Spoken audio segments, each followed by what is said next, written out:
휴재절이 있다면 몇 절이 됐습니까? 31절에 다 걸린다 했지요? 31절 상반부에 다 걸리는 말씀입니다. 너는 내게 뭐가 될지라? 거룩한 사람이 될지라. 하나님께서 이스라엘 백성에게 요구하는 요구가 뭐냐? 내가 거룩한 것처럼 너도 내 앞에서, 내게라는 말은 내 앞에서라는 말입니다. 너는 내 앞에서, 너도 내 앞에서 거룩한 사람이 되라 라고 요구하는 것입니다. 우리가 거룩한 사람이라면 누구 생각납니까? 여러분 자신 생각나지요? 여러분, 최영아, 니는 생각이 안 나나? 거룩한 사람이라면 누구 생각이 납니까? 응? 뭐라노? 아직도 저래 순진한 사람이 있나? 저는 목사가 돼서, 목사는 더 이상 거룩하게 별로 안 보이고, 옛날에는 난 목사도 화장실에도 안 가는 줄 알았는데, 목사가 되어 보니까 뭐 옛날에 전도사 때나 목사 때는 똑같구만. 신부 같은 사람들을 좀 사람 보기 않고, 일단은 신부나 수녀나 이런 사람들 보면 입은 옷부터가 좀 다르지요? 이렇게 뭐 갈아 있는 거 이렇게 딱 입고, 수녀도 뭐 뒤집어 이렇게 쓰고 이렇게 조심스럽게 다니는 거 보면 여러분 신부나 수녀가 좀 그렇게, 그리고 또 복장도 그렇지만은 이름도 완전히 개종을 해가지고 뭐 예를 들어서 뭐 신부 이름이 뭐가 있노?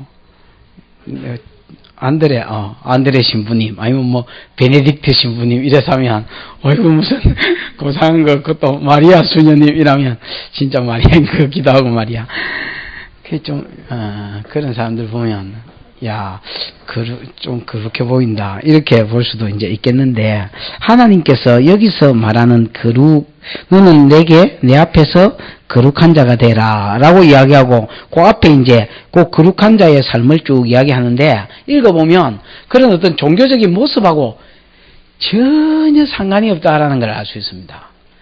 우리가 생각하는 거룩한 사람의 상, 그러면 예를 들어서 뭐 신부나 수녀나 안 그러면 좀 이렇게 고상하고 어젓하게 이렇게 다니는 거하고 전혀 상관이 없는, 물론 뭐 상관이 있기야 하겠지만은 오늘 본문의 가르침은 오히려 그런 어떤 종교적인 모습을 갖춘 것보다도 화려함이나 거룩한 모습, 여러분 사실 환경을 잘 꾸며놓으면 그 환경 속에서 거룩함이 나올 수 있습니다.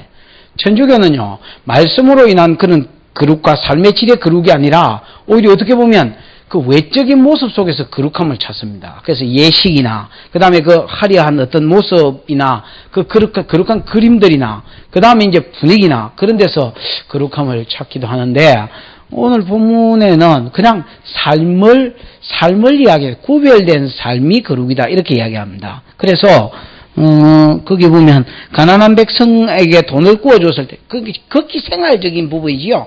돈을 구워줬을 때에, 다른 사람은 막 이렇게 하더라도 너희는 요렇게 돈을 구워주고, 그 다음에 또 재판장이나 유사들 있지요. 지도자들. 이런 사람들을, 세상 사람들은 만약에 여러분 권세 앞에서 질질 끌려갈 수도 있겠지요. 힘이 없어서 질질 끌려가지만 뒤에 가서 욕을 하고 있어요. 이러면서 이제 끌려갈 긴데, 또 성도는 그런 사람들을 어떻게 대해야 되는지, 그 다음에 여러분 또 29절에, 30절에 보면, 예를 들어서 세상 같으면 자기가 쇠가빠지 버린 것 가지고, 어쨌든 아껴가지고 이렇게 잘 보관해놨다가 끝까지 지가 몰라겠지요? 그러나 여러분, 또 성도는 또 자기의 먹을 것 가지고 어떻게 사용해야 되며 하나님께 드려야 될지, 또 먹는 것도 함부로 먹지 말고 부정한 것이 있어서 구별되게 먹으라든지, 이런 어떤 철저하게 보면 어떤 외적으로 꾸민 데 있어서 거룩이 아니라, 종교적인 모습을 갖춘 거룩이 아니라 오히려 그냥 뭡니까? 그냥 아무것도 아닌 생활 중에서 그냥 너무나 일상적인 생활 속에서 우리가 접할 수 있는, 예를 들어서 그 위에부터 우리가 계속해서 읽어보면 그때도 그랬지만은 너무나 일상적인 돈 구워줬을 때 하는 모습, 그 다음에 예를 들어서 지도자들을 봤을 때 우리가 대하는 모습, 그 다음에 먹을 거 바치는 생활, 이런 것에 대해서 이야기하면서 너는 내 앞에서 거룩해라 이렇게 이야기해. 그러면 거룩은 종교적인 모습이 아니라 어쩜 보면 뭐하고 가깝습니까? 삶의 모습하고 가깝다. 하나님께서 우리에게 어떤 삶을 요구하시는지 또 어떻게 살아야 거룩한 삶인지를 좀 보십시다. 25절에 보니까 내가 만일 너와 함께한 나의 백성 중 가난한 자에게 돈을 꾸이거든 너는 그에게 체주같이 하지 말며 별일을 받지 마라 이렇게 되어 있습니다. 야 누구한테 돈 빌려주거든 체주같이 하지 마라 이랬지요. 체주라는 말은 히브리어로 보면 샤라는 말입니다. 그러니까 사 아니고 샤. 이 경상도 발음이 잘 안 되지. 하여튼 내가 한번 요번에 쏜다 할 때 그 발음하고 비슷한 사가 이제 체주라는 말인데 이거는 이제 높은 이자를 고리를 때려 이렇게 가지고 이제 압류하는 사람을 가리킵니다. 그러니까 여러분 이제 돈을 빌리는 사람이 뭐 돈 많은 사람이 빌립니까? 그지요? 돈 많은 사람이 안 빌리고 돈이 없으니까 빌리는 거 아이가? 그러니까 돈이 없는 사람일수록 고리를 빌립니다. 어쩔 수 없는 거지요. 그냥 일반적인 방법으로는 돈을 못 빌리니까, 그러니까 이제 뭐 예를 들어서 5부도 좋고 6부도 좋고 7부도 좋고 뭐 10부도 좋고 이렇게 자꾸 빌리는 겁니다. 그러면 그런 약자를 이용해서 고리로 돈을 빌려줬다가 이자가 점점 쌓이게 해놨다가 어떻게 나중에 재산까지 싹 압류해버려. 그래서 안 그래도 없는 놈을 홀라당 뺏겨 먹는 것이 요즘 세상이고 또 옛날에도 그런 게 있었습니다. 그게 이제 세상의 모습인데 너희는 그런 체주같이 하지 말며 그 뒤에 보면 같은 말로 반복을 뭐라고 하냐면 별일을 받지 말 것이며 그랬지요. 아예 이자까지도 고리가 아니더라도 이자도 뭐란 말입니까? 받지 마라 이렇게 이야기하는 겁니다. 이자도 받지 마라. 그 다음에 이제 그 뒤에 좀 볼까요? 26절. 네가 만일 이웃의 옷을 전당잡거든 또 돈 빌려줄 때에 예를 들어서 뭐 보고 내가 니한테 돈 빌려줬고 이러면 뭐 예를 들어서 내가 뭐 좀 잡힐게요 이렇게 하잖아. 그럴 때에 옷을 전당잡히는 경우가 있다면 여러분 예를 들어서 이스라엘 같은 경우는요. 이제 기온차가 이제 심한 나라지요. 심한 나라서 낮에는 굉장히 덥고 밤에는 이제 춥습니다. 이스라엘 백성이 겉옷을 막 대충 뚫뚫 말아가 치고 다니거나 아니면 이제 입고 이렇게 그냥 이거 허리띠 하나 떡 메고 이래가 다니다가 밤 되면 그걸 가지고 이제 또 덮고 이제 잡니다. 그걸 가지고 덮고 자는 이불입니다. 그러니까 낮에는 옷이고 밤에는 뭔데? 이불인데 그 사람이 여러분 돈 빌리기 위해서 만약에 옷을 접혔다면은 그거는 여러분 어떻게 보면 접힐 게 없다는 말이지요. 접힐 게 얼마나 없으면 이불을 접히겠노.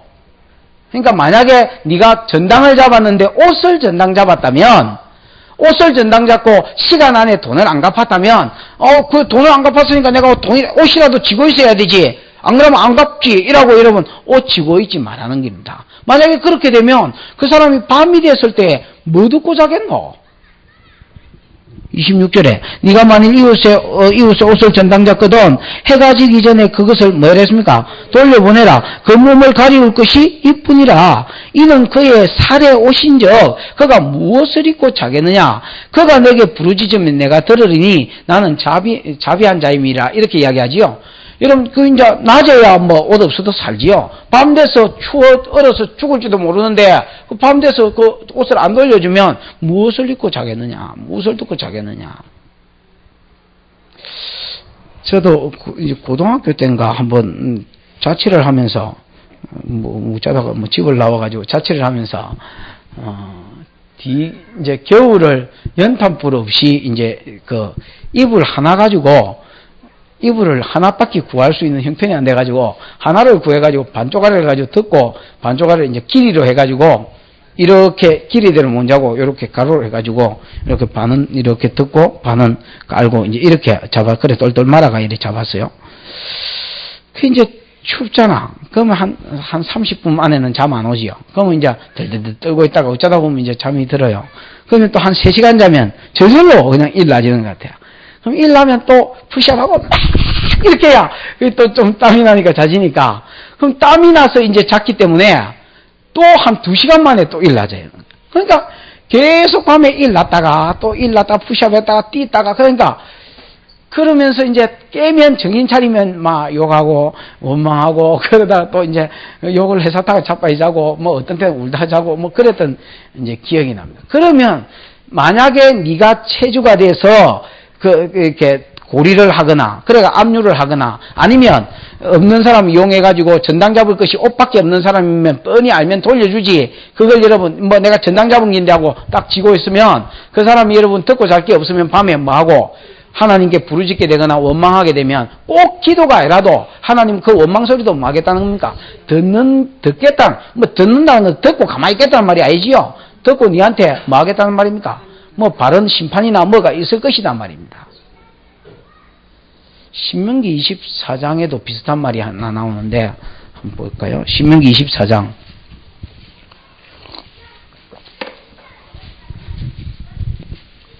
6절인가?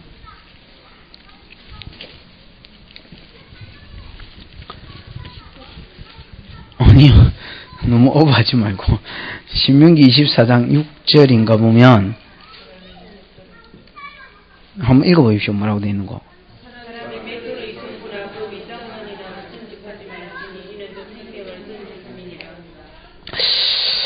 거기에 보면 사람의 뭘 전집하지 말아 했습니까? 맷돌이나 맷돌 윗장만 전집하지 말아 했지요. 이스라엘 사람들은 이제 주식이 밀입니다. 밀 가지고 밀가루를 이렇게 갈아가지고 밀가루를 만들어가지고 그 밀가루 가지고 뭐 예를 들어서 뭐 부쳐 먹거나 뭘 해가 먹을 거 아닙니까? 그러니까 만약에 여러분 가난한 사람의 맷돌을 이렇게 전집해보거나 이제 아까 여기 뭐 전당물로 잡았다면 맷돌 윗장이든지 맷돌이든지 그걸 잡았다면 그건 여러분 무슨 말입니까? 기본적으로 그렇죠. 굶어 죽으라 그 소리지요. 없는 놈 굶어 죽으라 그 소리고 오늘 여기 본문에 옷을 전집자는 거는 뭐하고 똑같으냐? 얼어 죽으라 그 소리입니다. 아무리 네가 돈을 빌려줬다 해도 상대방이 네가 돈을 빌려주고 전집물로 그걸 잡았다 해도 상대방이 기본적으로 인간구실을 못해 얼어 죽을 파이고 굶어 죽을 파이면 그건 뭐 해주라는 말입니까? 돌려주는 게 맞다는 말이지요. 그런 기본적인 은혜도 만약에 네가 안 베풀어준다면 그 사람이 하나님 앞에 너를 호소하면 까닭 없는 저주는 안 이루어집니다. 누가 저주를 하고 난리를 피워도 까닭 없는 저주는 안 이루어지지만은 이런 거는 까닭 있는 저주단 말입니다. 그래서 하나님은 반드시 너를 심판하고 그 사람에게 자비를 베풀겠다라고 이야기합니다. 돈 없는 놈이 죄인이란 말이 있지요. 돈 없는 놈이 죄인인 것 같습니다. 그게 뭐 어쩌다가 죄인이 됐는지 모르겠는데 돈 없는 놈이 돈 꾸인 놈이 뭐 죄인이 되는 거는 요즘 세상 속에서도 당연하게 일어나는 것 같습니다. 창세기 예를 들어서 19장 13절 그 다음에 요한계시록 6장 11절에서 15절 그 사이에 그 다음에 요한계시록 5장과 8장 그 다음에 스가랴서 9장 1, 2절 이런 데 읽어보면 스가랴서 9장 1절은 다메섹의 멸망을 기록해놨고 그 다음에 창세기 9장 13절, 19장 13절은 우리가 잘 아는 대로 소돔 고모라 멸망을 기록해놨지요. 그 다음에 여러분 요한계시록 6장 11절에 15절 그 사이는 이 세상 나라의 멸망을 기록해놨습니다. 그 다음에 이제 또 요한계시록 5장과 8장도 이 세상 나라의 심판을 이야기해놨는데 그것들이 이런 왜 심판을 받고 왜 소돔 고모라가 멸망하고 왜 다메섹 아람이 멸망을 하고 왜 이 세상 나라가 망했느냐 거기에 보면 전부 다 근거가요. 하나님께서 그 나라를 향한 부르짖음을 들으셨기 때문이다. 이렇게 이야기해놨습니다.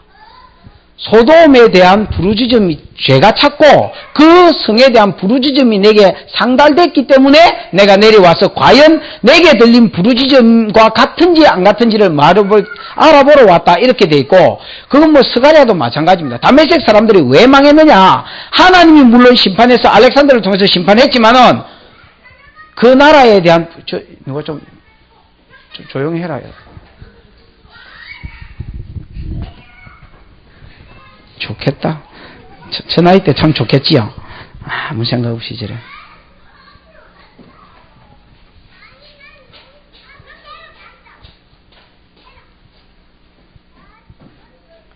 너무 뭐라 하지 말아야 울라.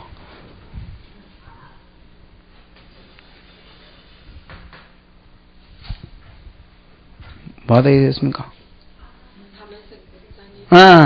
그 나라에 대한 부르짖음이 하나님 앞에 뭐 돼서 망했다 했습니까? 상달돼서 망했다 했지요. 그러니까 결국은 여러분, 하나님이 그냥 가만히 있는 데 심판했다기보다도 인간관계를 잘 못 맺었기 때문에 심판을 받은 것 같아요.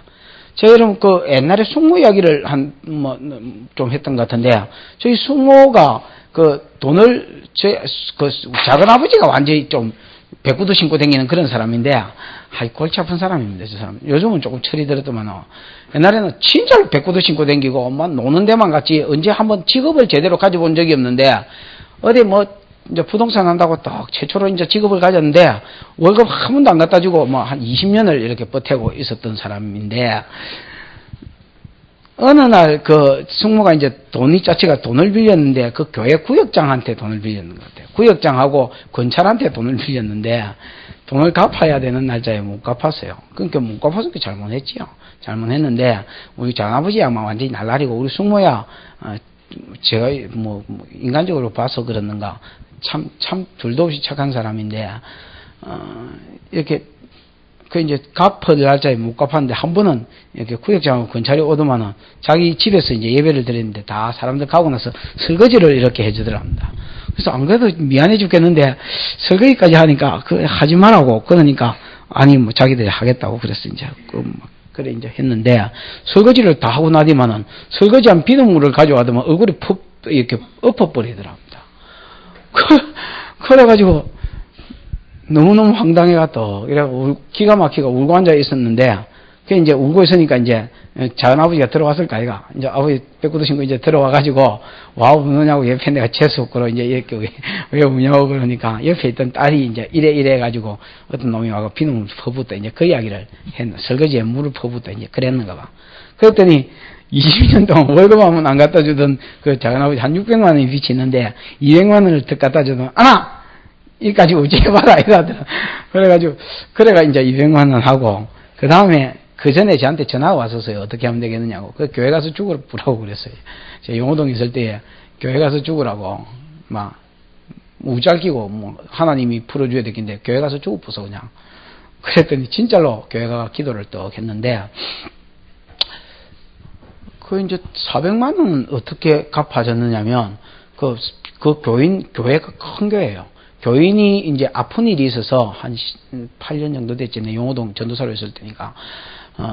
아픈 일이 있어서 구포에 신방을 이렇게 가는 중에 자기 교회 대형 버스가 있었답니다. 버스가 있었는데, 제일 뒷자리 이렇게 그 중간에 복도 있는 자리 있잖아요. 거기 이렇게 앉아 있었는데, 돈을 빌려준 한 사람이 이제 자리가 하나 부족해가 서가 계시더래요. 그래서, 그 돈을 빌려준 사람이 서가 있으니까 또 앉아있기 미안해서 자기가 그 뒤에 밑에 그 낚시 의자 같은 그 간이 의자 그거를 가지고 자기가 이제 복도에 앉고 거기 앉으시라고 이제 그랬나 봐요. 그래가 이제 거기 앉고 그 다음에 자기는 이제 그 복도에 있는 의자에 앉아가 이렇게 가는데 차가 뒤집어져 버렸어요. 사고가 나가 뒤집어져 버렸는데 오히려 자기가 복도에 앉아 있었기 때문에 이리저리 뒹굴러 댕기다가 살고 그 두 사람들이 다 죽어버렸어요. 물론 다 죽은 건 아닌데 그 차 안에 한 10명 가까이 죽고 그 두 사람이 같이 죽어버렸어요. 근데 그 자리에 앉아라 캔 또 그분은 또 죽어보고 낚시 자리에 앉은 자기는 또 앉아있다가 또 살았네. 그러면서 보상금이 나왔는데 400만 원이 나왔어요. 그러니까 여러분 이래저래 딱 계산하니까 딱 600만 원이 떨어졌고 하기야 죽어보는데 가족들한테 죽겠습니다만 그게 돈이 무슨 의미가 있어. 죽었다고 해서 저는 꼭 그게 하나님 벌이라고 생각하지 않습니다. 사람 살다 보면 죽을 수도 있지. 그렇지만은 여러분 하나님은 자비한 하나님이고 우리가 인간 어떤 돈 때문에 약한 사람의 약점을 이용하거나 인간 이하의 행동을 하거나 최소한의 인간 대접을 해주지 못하면 그는 하나님이 들으시고 그 다음에 꼭 기도 안 한다 해도 보시고 하신다는 겁니까? 심판한다는 말입니다.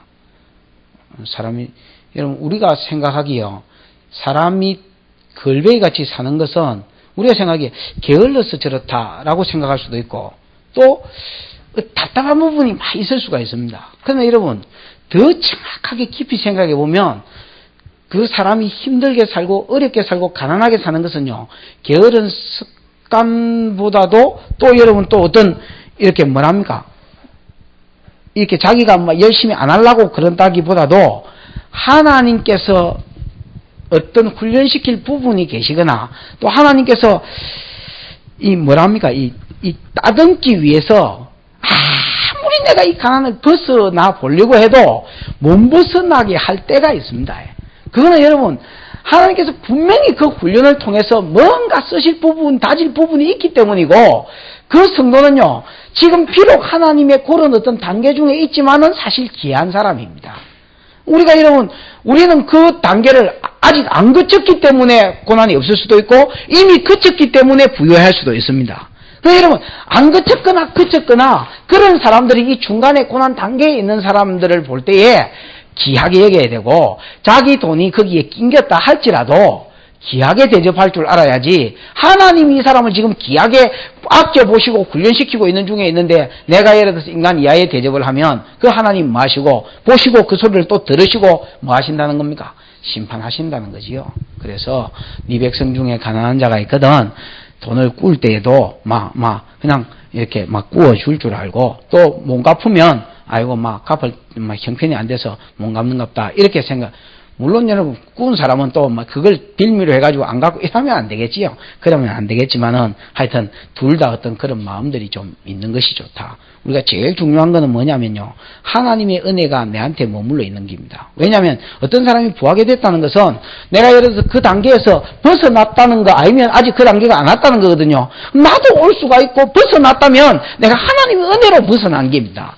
그걸 알아야 됩니다. 뭘 지가 잘라 벗어나. 절대 지가 잘라 벗어난 줄. 고난 중에 있는 사람은 하나님의 은혜가 온데 고난 중에 있는 기고 벗어난 사람은 하나님의 은혜로 벗어난 사람입니다. 그러면 내가 벗어났으면 이 은혜가 내게 계속해서 머물러 있게 하는 것이 너무나도 중요합니다. 그러려면 여러분 방법이 뭐밖에 없느냐. 내가 작은 하나님이 되어서 내 도움이 필요한 사람에게 긍휼을 베푸는 것이 내 위에 있는 하나님이 내게 은혜를 계속해서 베풀어주는 비결입니다. 우리가 보기에는요 내가 하나님 앞에 기도하면 은혜 베풀어 주실 것 같지요? 절대 그렇지 않습니다. 하나님의 긍휼이 내게 임하는 방법은 내가 기도하는 것이 아니고 내가 옆에 있는 사람을 긍휼히 여기는 것입니다. 그래서 하나님 위에 이제 내가 있고 내와 같은 동간 중에서 내보다 더 어려운 사람인데 내 동간에게 동간 중 가난한 자에게 어떻게 하느냐가 하나님 은혜가 내게 머물러 있는 비결이다 말입니다. 그 이사야 58장에 보면 이스라엘 백성이 너무너무 힘든 일이 있어서 하나님 앞에 부르짖는 일이 있습니다. 또 스가랴서 7장에 보면 이스라엘 백성이 힘들어서 하나님 앞에 금식하고 부르짖는 내용이 있습니다. 이사야 58장에도 아무리 부르짖어도 하나님이 응답을 안 해주셨습니다. 응답을 안 해주고 알아주지를 않았습니다. 그래서 이스라엘 백성이 하루는 원망을 했습니다. 하나님, 우리가 이렇게 금식하고 이렇게 기도하는데 왜 우리를 알아주지 않으며 우리 기도를 들어주시지 않습니까? 라고 이야기했을 때에 이스라엘 백성의 금식이 틀림없다라고 하나님은 이야기합니다.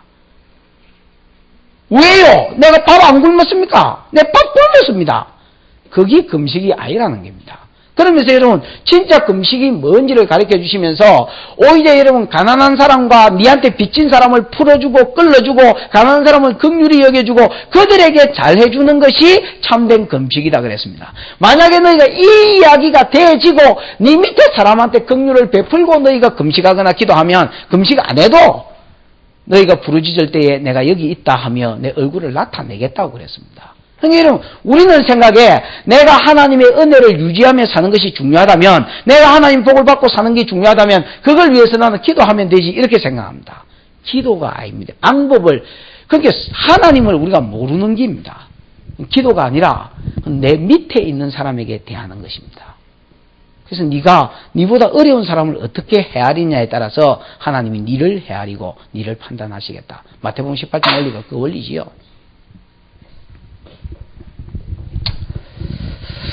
그 다음에 이제 조금 더 보십시다. 28절에 보면 너는 재판장을 욕하지 말며 백성의 유사를 저주하지 마라 이랬지요.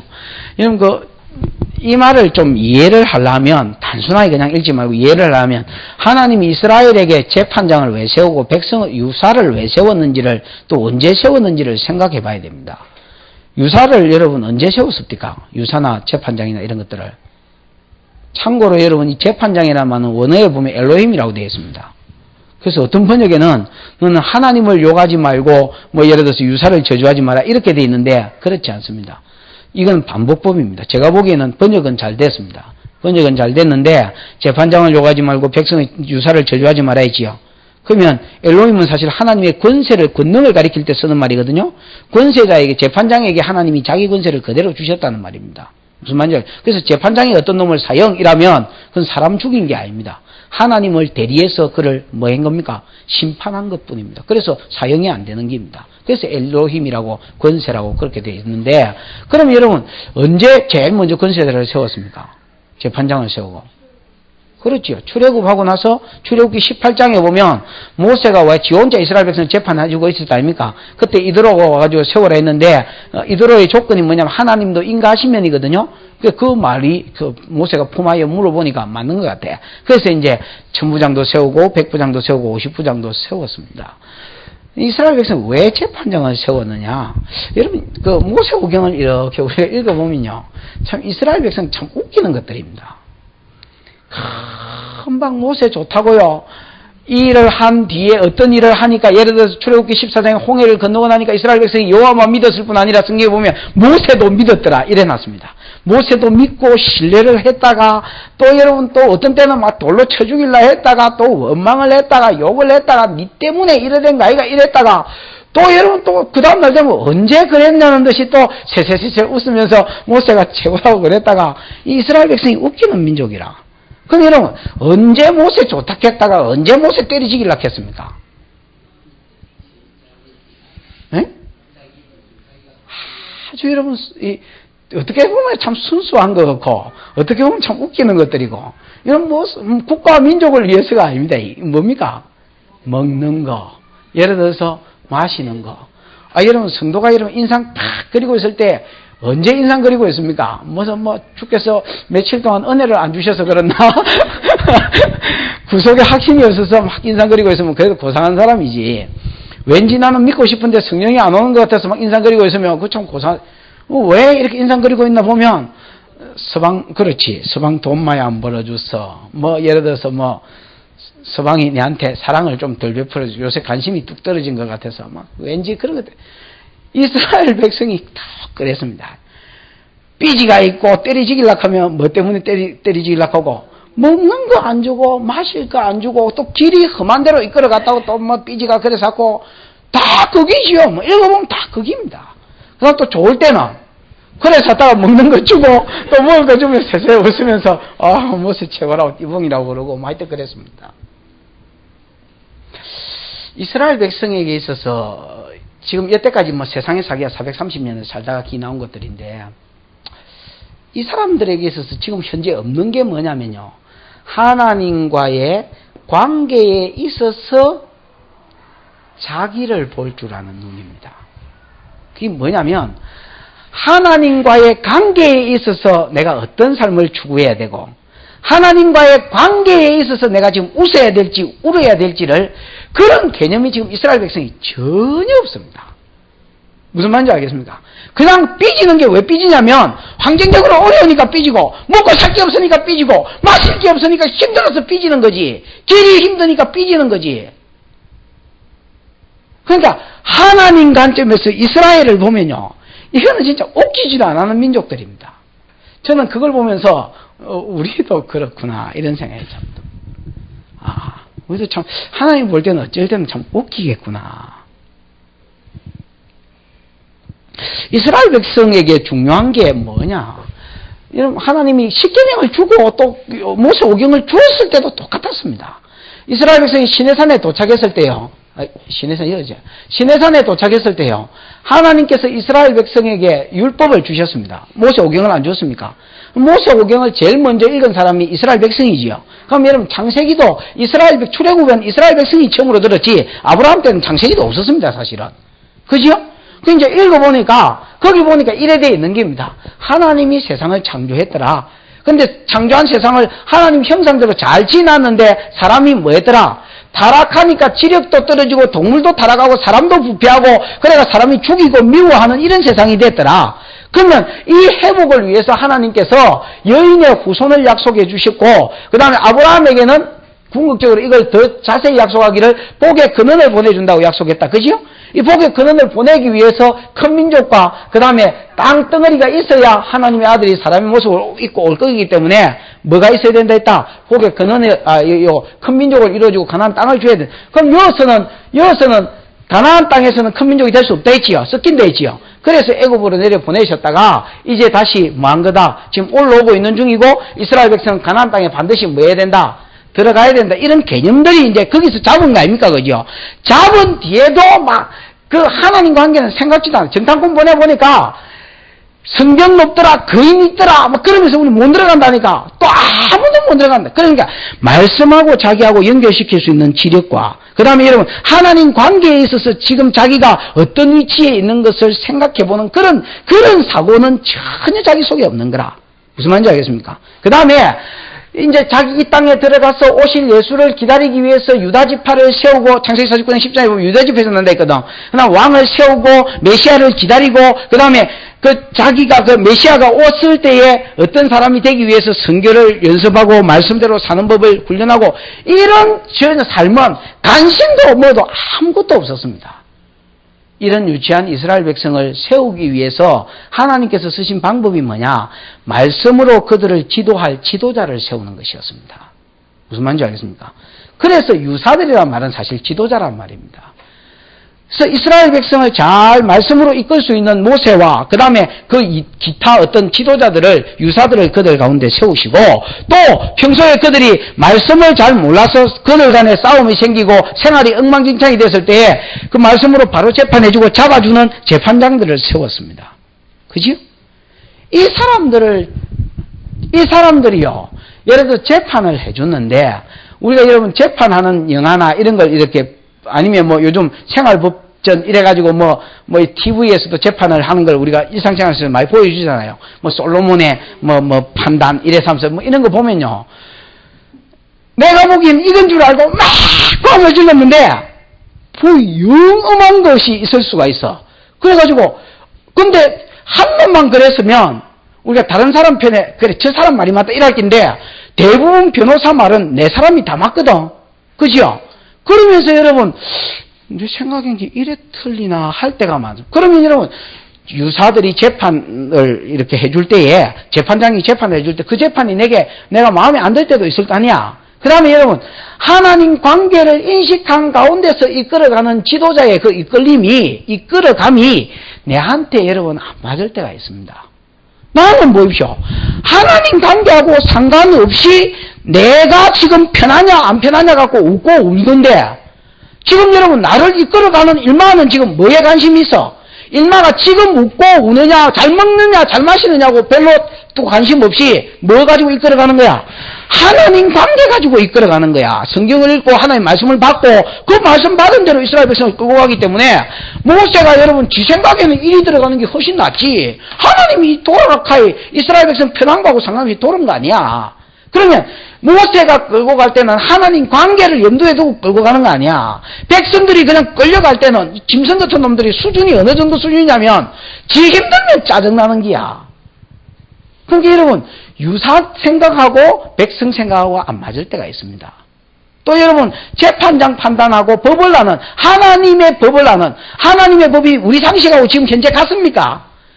벌써 여러분 성경 알면서 우리 상식이 얼마나 무차별하게 깨지고 있는데 벌써 서재에서 내부터 깨지고 그러고 이거 다 깨지고 있는데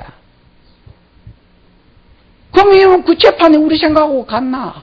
네가 이 일로 인하여 불이익을 당하고 손해를 당하는 것 같은 느낌이 들 때에도 유사를 욕하고 백성의 재판장을 뭐하지 말라는 기야? 저주하지 말라는 기야. 만약에 너희가 그렇게 한다면 더 중요한 것이 뭐냐?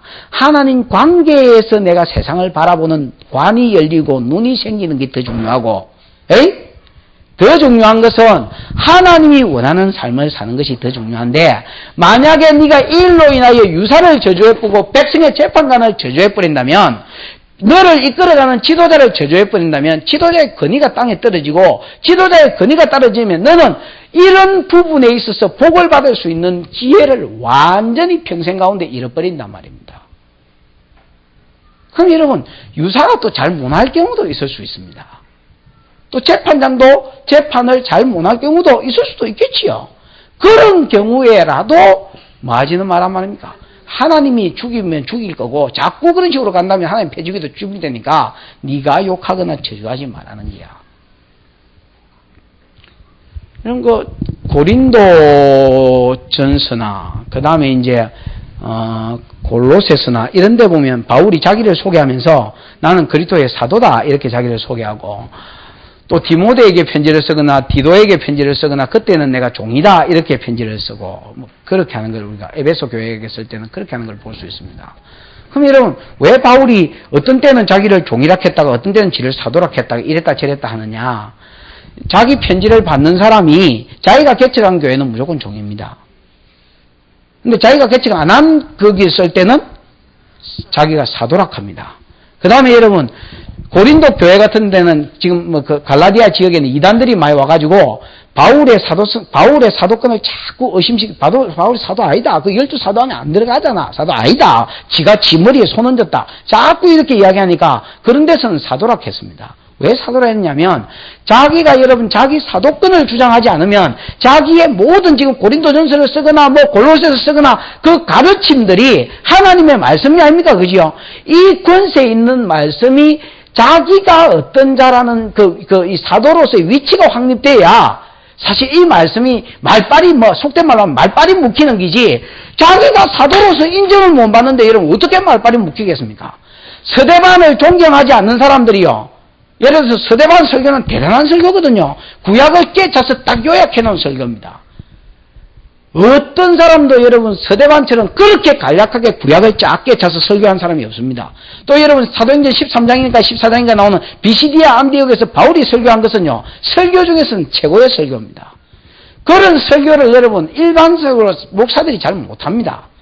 제가 목사기 때문에 압니다. 할 수가, 성경을 한눈에 쫙 보는 눈이 없으면 그런 설교를 할 수가 없도록 되어 있습니다.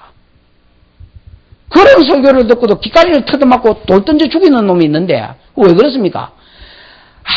아무리 여러분 좋은 말씀, 은혜로운 말씀이 왔다 할지라도 그 유사를 존경하지 아니하고 증거하는 자를, 권위를 존경하지 않으면 그 말이 여러분 말씀이 하나님 말씀으로 다가올 수가 없는 것입니다. 그러면 그 사람의 약점이나 실수를 보았다 할지라도 욕하거나 저주하지 말아야 될 이유가 뭐냐면 그 사소한 것 때문에 진짜 큰 복을 놓치기 때문에 그렇습니다. 그러니까 여러분 어떻게 보면 니를 위해서 그렇게 하라는 것입니다. 민수기 12장에 보면 미리암하고 이제 모세하고 다툼이 일어나지요. 비방이 일어나는데 모세가 구스 여자를 취했고 일단 이방 여자를 취했고 그 다음에 이제 미리암이 죽었는지 시보라가 죽었는지 안 죽었는지 모르는 판에 지금 이제 사실 시보라가 죽었다는 말이 없습니다. 그런데 구스 여자를 모세가 취했습니다. 더군다나 구스 여자는 에티오피아 여자인데 함의 자손이거든요. 그래서 이방인입니다. 그렇다고 해서 저는 제가 생각할 때 구스 여자가 개종 안 했다고 생각하지는 않습니다. 물론 돌아와서 개종했겠지만은 그럼에도 불구하고 이 뭐가 좀 마음에 안 들었겠지요. 그러니까 이런 미리암이 뭐라고 티격태격했습니다. 그러면서 이런 비방을 했습니다. 지만 하나님의 종가. 민수기 12장 1절에서 3절에 읽어보면 지만 하나님의 성령이 지한테만 역사하나. 지 혼자 잘난 척 다 하고 앉았노. 그러면서 여러분 사실은 미리암 때문에 이 구스 여자 때문이 아니고 평소에 자기 속에 있던 늘 그 영화에 보면 넘버 3라는 영화인가 넘버 2라는 영화인가 거기 넘버 한석규 나오는 거 넘버 3야? 제가 그 영화를 안 봤습니다만은 제목을 딱 들어보니까 보지는 못했습니다. 보지는 못했는데 제목만 딱 들어봐도 그게 무슨 영화인 줄 알겠어. 차라리 두목짜리는 넘보지 못해도 사람이 그렇습니다. 두목의 쥐를 오른팔로 여겨주는 거하고 늘 어떤 놈 말은 신뢰하고 제때리 잡아 던지고 두드리 패는 거하고 이거 다릅니다. 그럼 여러분 한석규가 3야? 그럼 여러분 늘 지가 뭐 되고 싶었어? 2 되고 싶은 게 있을 거 아니야. 그럼 여러분 하나님으로 봤을 때 지금 넘버 2는 누구야? 모세지 모세. 그럼 날 아론, 미리암 이런 것들은 3, 4, 5 이렇게 나가는 거야. 그러니까 여러분 이 모세가 좋을 리가 있겠나. 그러다가 어떤 틈이 보이고 약점이 보였을 때 막 비방했습니다. 그때 하나님 미리암에게 문둥병이 들리게 하셨고 7절과 8절에 읽어보면 미리암의 죄는 뭐냐면 너 왜 내 종 모세 비방하기를 두려워하지 아니하였느냐. 비방할 수 있지요. 뭐 사람 비방 못하나? 나는 할 수 있다고 생각합니다. 그 자체를 두려워할 줄 모르는 것을 하나님께서 책망하셨습니다. 왜냐하면 더 귀한 것을 그는 잃어버리기 때문에 그렇습니다. 교회 안에서 제일 은혜 못 받는 사람이 누군지 아십니까? 제가 보기에는 장로인 것 같습니다. 왜 장로인 것 같으냐면 평신도로 사람이 있을 때하고 전혀 달라집니다. 왜 달라지냐면 제가 목사가 저도 장로거든요. 이 티칭 엘더하고 룰링 엘더가 사실 같은 엘더입니다. 장로라는 말입니다. 근데 왜 달라지냐면 그 사람이 참 희한합니다. 사모함이나 간절함은 더 없어지고 기름 부어 세웠다라는 그 말 한마디가 사람을 우습게 만듭니다. 그러면서 여러분 자기 위치나 자리를 굳히는 것을 더 소중하게 생각하지 간절함으로 하나님 말씀을 받는 걸 더 사모하지 않습니다. 자기도 모르게 여러분 그렇게 되도록 되어 있습니다. 그 부교육자 아니 목사가 다른 목사가 와서 설교할 때에 은혜 받기가 참 어렵습니다. 지가 여러분 눈가리를 삐삐삐 뜨고 이러다 은혜 받으려 안 하면 진짜로 은혜 받기 힘듭니다. 왜냐하면 성경을 지금 다 풀어봤거든. 뭐 안 풀어본 목사도 있겠습니다만은 다 풀어봤는데 지금 뭐 들어보이 지가 푼 거하고 영 음한 소리하고 또 할줄로 설교 쌓고 이러면 할줄로 설교랑 본문 하나 읽고 막 떠댕기다가 또 내릴 때 또 한번 본문 한번 언급하는 그런 이야기를 들으면 같지 않기도 하고 하여튼 별 희한한 생각이 다 듭니다. 근데 여러분 그렇다 할지라도 내가 사모해야 되는데 사실 그게요 깨어있지 않으면 그게 참 어려운 것 같아요. 그러면 그런 가운데서 이렇게 세월 한 주간 보낼 때는 괜찮습니다. 말씀 들었다고 해서 확 이래 살아나는 건 아니거든요. 서서히 그러면서 이러면 한 주간 세월을 보내는 겁니다. 거리감이 생기고 하나님과의 관계가 깨지고 유익이 없는 것입니다. 직분을 잘 감당하면 직분만큼 큰 복이 없습니다. 근데 여러분 이게 감당이 제대로 이상해지고 자기 위치 굳히려고 해서 하면 이것만큼 골치 아픈 사람이 없습니다.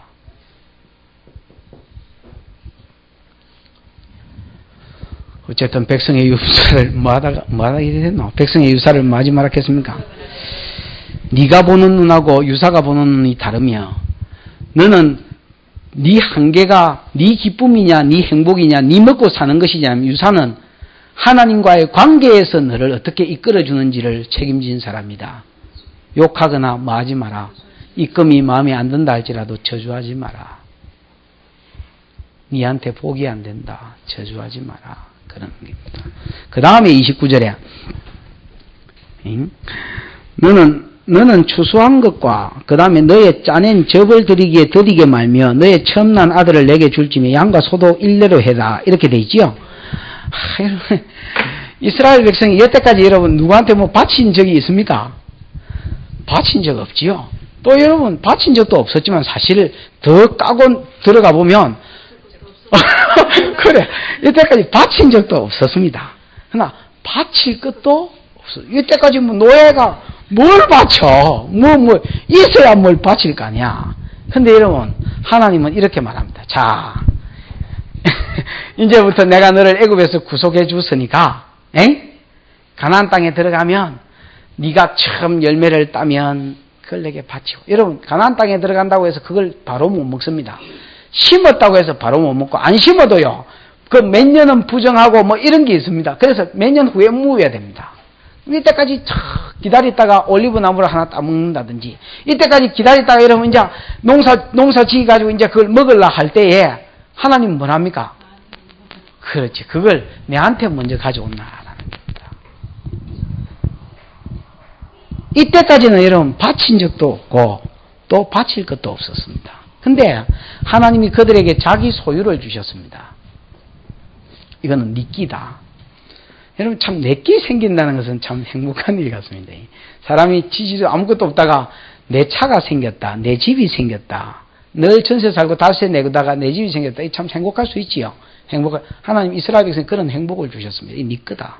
그러면서 이런 계명에 도적질하지 말라, 내 이웃의 것을 탐내지 말라 해서 그들의 소유가 다른 사람에 의해서 함부로 옮겨지지 못하도록 말뚝을 딱 박아놨습니다. 그건 소유권 인정입니다.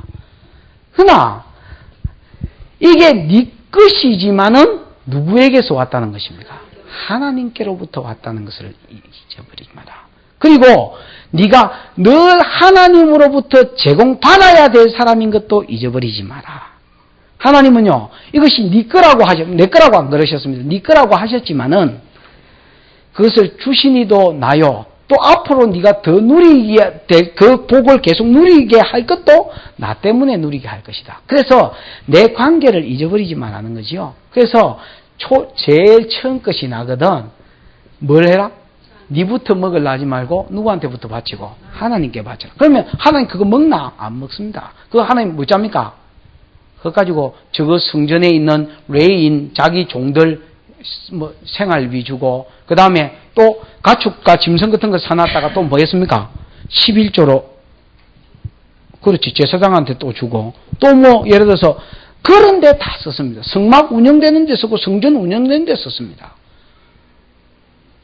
그럼 하나님 먹지도 안 할 건데 말라고 자꾸 내락하노. 이스라엘 백성 가운데 이스라엘 백성이 여러분 그 모세가 다윗이 역대상 29장이제 거기에 보면 많은 것들을 하나님께 드립니다. 자기가 여러분 그 계산을 해보니까 은 34,000대분을 1톤 트럭 34,000대분의 은을 하나님께 드렸습니다. 금은 1톤 트럭 3,400대분을 드렸습니다. 보통 게 아닙니다. 자기가 드린 후에 성전을 짓기 위해서 드린 후에 내가 이만큼 드렸는데 또 누가 드리겠느냐 이렇게 말했을 때에 또 백성 중에 일부분이 드렸습니다. 그때 그 다윗이 드리는 모습을 보면서 신하들이 드렸습니다. 그 다음에 또 11절인가 보면 백성이 또 보고 있다가 신하들이 드린 걸 보고 또 자기들이 즐거이 드렸습니다. 그러면서 14절에 보면 그 백성들이 드릴 때에 큰 기쁨이 있었습니다.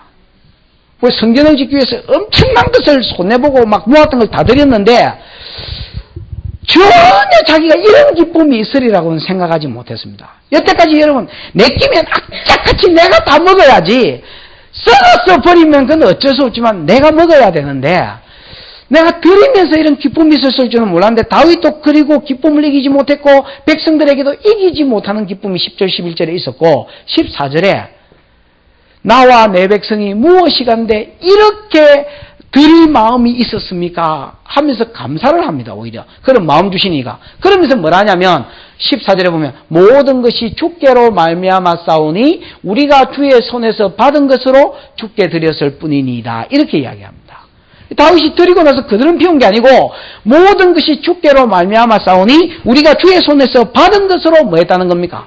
주께 드렸다라는 것입니다. 그 말은 사실 맞는 말입니다. 그럼 지금 하나님이 원하는 구별된 삶은 뭐냐면 이것이 네 거지만은 네 끼라고 생각하지 말라는 것입니다. 늘 네 머릿속에 그런 인식이 있게 하나님이 초시를 받기를 원하는 게 아니고 첫 열매와 첫 자식을 막 잡아 먹으려고 그러는 게 아닙니다. 하나님이 원하는 것은 이것이 네 것이 아니라 내 것이라는 것을 알아라는 겁니다. 우리가 자식 키우면서 자식이 지 새끼인 줄 압니다. 그러니까 이런 그 자식을 그렇게 애달파하면서 직분을 이루려고 그러지. 사실 여러분 하나님 것이요. 내가 가지고 있는 재산이고 집도 사실 하나님 것입니다. 하나님 내 나라고 지금 그런 이야기 하는 거 아닙니다.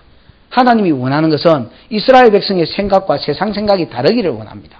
세상 사람들은 300만 원짜리 전세집을 살아도 이게 내 끼다 하고 뱀이 알 같은 내 돈이라고 지고 있지만은 하나님 백성은 얼마가 되든지 간에 그것이 누구 것이라는 것을 하나님 것이라는 것을 인정하되 그 인정을 뭐 가지고 하느냐?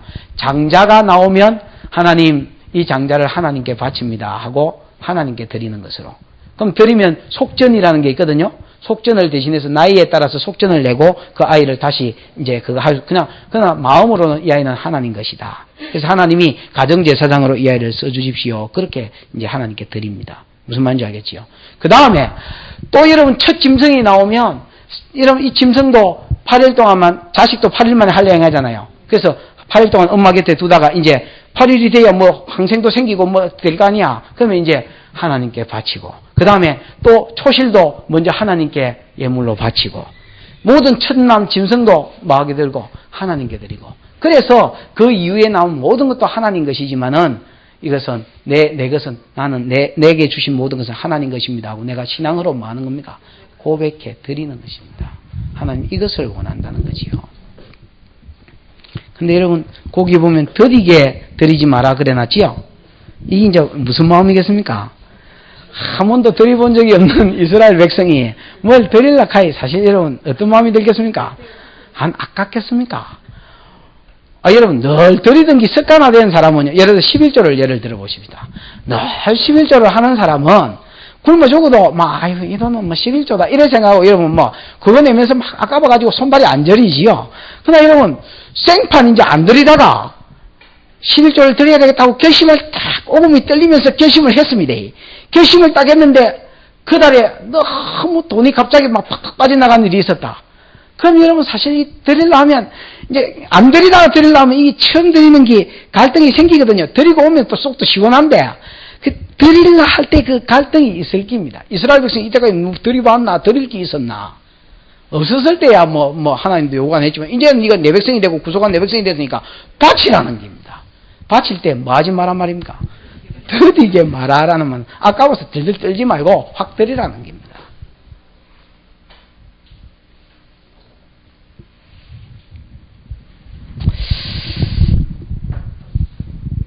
제일 먼저 하나님이 이스라엘 백성에게 뭘 받은 적은요, 공식적으로 받은 것이 뭐겠습니까? 여리고에 있는 모든 것이었습니다. 사실 광야에 있을 때 드리려 해도 소 몇 마리, 양 몇 마리 말고는 드릴 것도 없었고, 제사로 드린 거고, 그지요? 11조 개념으로, 첫 것의 개념으로 가장 먼저 이스라엘 백성이 바쳤던 것이 뭐냐면, 이때 광야를 딱 지나고 나서 이제 가나안 땅에 들어왔잖아요? 들어왔을 때 첫 성읍이 뭐였습니까?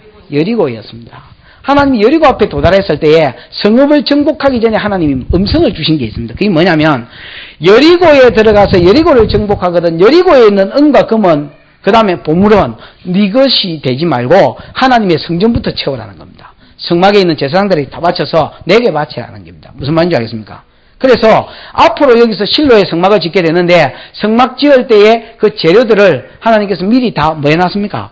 다 준비해놨습니다. 어쨌든 어디에 쓰려고 그랬든지 간에 하나님은 여리고에 있는 이건 첫 성인이 이것은 다 내 기다 그랬습니다. 아간이요, 가만히 생각하니까 이게 첫 끼인데 그러고 여러분 여태까지 돈 안 보다가 금 보고 은 보고 신할 땅에 좋은 옷 보고 이렇게 눈이 확 뒤집어지려는데 손대면 안 되거든요. 그러다가 이게 이제 가질까 말까 이러다가 확 가졌습니다. 그때 여러분 어떤 일이 있었습니까? 아이성에서 하나님이 복을 주지 않았습니다. 사실 여러분 31개의 성읍이 있었는데 그 31개의 성읍 중에서 30개의 성읍은 하나님이 이스라엘 백성에게 주신 것이었습니다. 그 안에 있는 모든 보물과 탈취물들을 너희가 지혜라 했거든요. 근데 여러분, 이 당장의 첫 것에 대한 이 욕심이요, 그 다음 것의 복을 누리지 못하도록 만들었습니다. 그러니까 여러분, 우리가 아낌없이 아끼는 마음을 가지지 않고 드리지 않고 하나님께 드렸을 때에 그 뒤에 하나님이 주실 것은 뭐 하는 겁니까? 계수를 못하는 게. 그러니까 그게 뭐냐면 아까 내가 제일 처음에 말한 그 이스라엘 백성의 모습입니다. 유사들이 왜 이스라엘 가운데 있어야 되느냐면 하나님의 말씀을 듣고 음성을 들어서 하나님 관점에서 깨있는 놈이 있지 않으면 이스라엘 백성이 결국 생각하는 한계가 뭐냐면 지 묵고 사는 거 편하고 어떻게, 그럼 예를 들어서 목사가 계속해서 닥달해가지고 전도해라 하면 특별히 전도의 은사나 사명을 어디서 깨우친 사람 아니면 할 생각도 하고 그냥 편안하게 사는 게 최고지 어떤 놈이 전도하려고 하겠습니까? 그러니까 그런 관계에 있어서 생각하는 눈이 열린단 말입니까? 안 열린단 말입니까? 안 열린다는 거지. 그러니까 여러분 당장에 지금 여리고 있는 것 내가 가졌으면 좋겠는데 그 쥐가 가졌잖아. 가졌더니 어떻게 됐습니까? 아이성의 복이 안 오더라는 겁니다. 그거를 내놓을 때까지 하나님의 성막에 그 금 몇 개 그 얼마나 된다고 사실 하나님도 짜장도록 그 있는 게 훨씬 많겠구만 그거 얼마나 된다고 세상에 그거를 다 내놔라 옷 한 벌 그거 내놔라 하고 신하생 외투 몇 벌입니까? 열에 수십 벌 됩니까? 두 벌인가 한 벌인가 그렇 그거 금덩어리 뭐 50세겔 중에 하나, 은 200세겔, 그 얼마나 된다고 그걸 챙김을 안 와. 하나님 여러분 지금 그런 걸 이야기하는 게 아닙니다. 가르치려고 그러는 겁니다. 미리암을 뭉둥병이 들리게 하신 것은 유사를 저주하지 말라는 것을 가르치려고 그러는 것입니다. 무슨 말인지 알겠습니까? 지금 실전을 통해서 가르치고 있는 것이요. 아간을 저주하시고 죽이라 하시고 다 내놔라 하신 것은 가르치고 있는 것입니다. 여태까지는 말을 가르쳤고 이제는 이 말씀을 실전 가운데서 이스라엘 백성에게 보여주는 것입니다.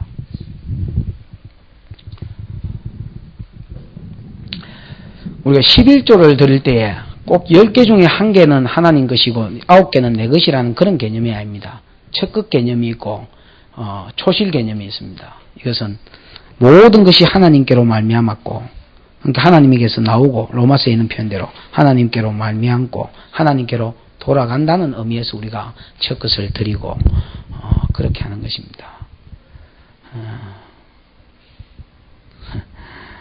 다 아깝겠지만은